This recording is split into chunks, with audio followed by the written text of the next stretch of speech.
The strongest emotion I remember from that day is fear. The kind of fear that sits heavily in the bottom of your stomach and rises to your throat with each step. The weakest emotion, hope, was struggling to make a peep in the wake of my fear's massive roar.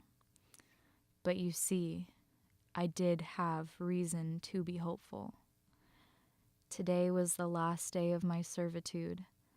I was almost free. Like many girls who are in danger and have lost their way, I asked my dad for help. Similarly, I needed saving from a monster.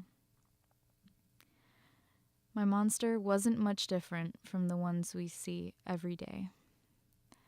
The main distinction from my monster and the rest was the way it tore through my life with such forceful dominion. My friends, my family, my hopes, my dreams, all faded into the shadow of the grief that my monster caused me on a daily basis. I lost the parts of me that made me feel real and whole. In return, I gained scars, tears, and burning resentment. When you've gotten to a certain point in living in a monster's wake, you give up. You tell yourself that happiness is some far-off memory that you can still taste on the back of your tongue, but you can never truly grasp. Your pleas for help grow into a spiteful silence that turns into a thunderous roar as the words no one seems to hear bounce madly across the inside of your head. Go. Please leave. Get out. Stop. All words that do not register in a monster's vocabulary. I could feel myself slipping further and further away. However, I never allowed myself to give up fully. I dreamed of the day that I could open my door to my sullen room and cast off the weight that was always perched on my shoulders. One day, my window came.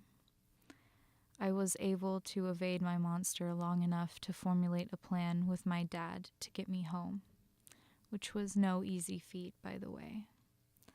I kept this to myself, assured that there was no way my plan would work if the monster caught wind.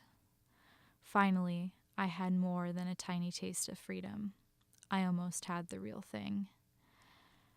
I kept this taste, this tiny euphoric feeling, close to my chest until at last I made it to the final hours.